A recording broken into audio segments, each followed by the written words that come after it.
আসসালামু আলাইকুম রহমতুল্লাহ।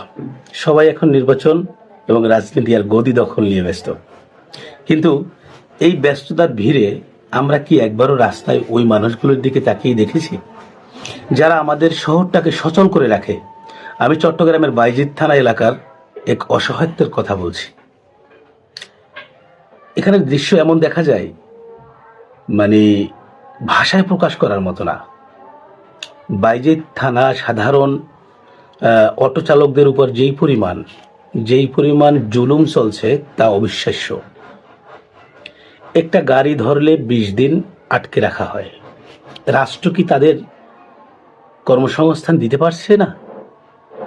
না সেটা মানলাম, কিন্তু যারা নিজেদের পরিশ্রমে পরিবারের মুখে অন্ন জোগাচ্ছে তাদের কেন এভাবে হয়রানি করা হচ্ছে? 3,500 টাকা দিলে নাকি গাড়ি ছাড়া পায়? এটা কি শাসন নাকি শোষণ? এটা আমার এই রাষ্ট্রের ব্যক্তিবর্গের কাছে প্রশ্ন। রাজনীতিবিদদের উদ্দেশ্য, রাজনৈতিক দলগুলো ভাবছে শুধু ভোট পেলেই সরকার গঠন করবে, কিন্তু এই যে খেটে খাওয়া মানুষগুলি প্রতিদিন পুলিশের হাতে লাঞ্ছিত হচ্ছে, তাদের কান্না শোনার কি কেউ নেই? মনে রাখবেন এই সাধারণ মানুষের দোয়া বা বদদোয়া কোনোটি কিন্তু বৃথা যায় না। আজকের এমন পরিস্থিতির মধ্যে দিয়ে আমরা চলছি, কেউ কার কথা শুনছে না। শেষবারের মতো একটি কথা বলি, আমি জানি আমি বয়সে ছোট, হয়তোবা আমার কথা অনেকের কানে পৌঁছাবে না, কিন্তু সোশ্যাল মিডিয়ার যুগে সত্য আড়াল করা কঠিন। বাইজিদ থানার ওই জুলুম বন্ধ হোক।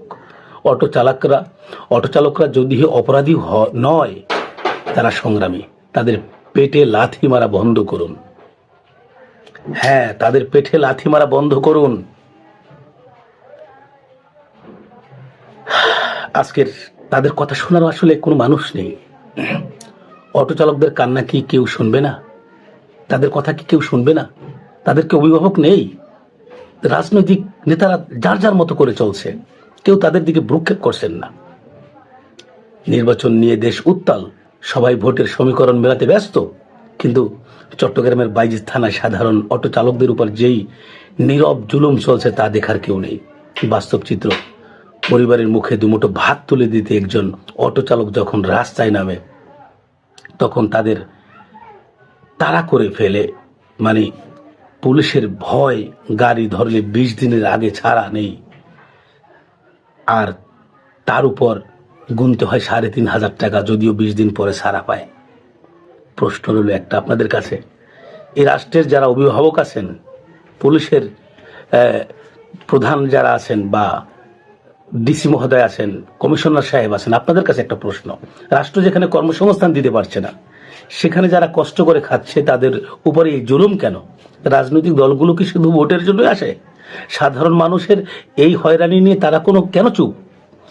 একজন সাধারণ নাগরিক হিসাবে আমি এই অন্যায়ের প্রতিবাদ করছি। অটো চালকরা আমাদের সমাজের অবিচ্ছেদ্য অংশ। তাদের উপর এই নির্যাতন অবিলম্বে বন্ধ হওয়া উচিত। প্রশাসনের ঊর্ধ্বতন কর্মকর্তাদের দৃষ্টি আকর্ষণ করছি, আপনারা দয়া করে অনতিবিলম্বে এসব জুলুম বন্ধ করেন। আসসালামু আলাইকুম রহমতুল্লাহ। এই ভিডিওটি অবশ্যই শেয়ার করে দিবেন, যাতে প্রশাসনের নজরের মধ্যে আসে।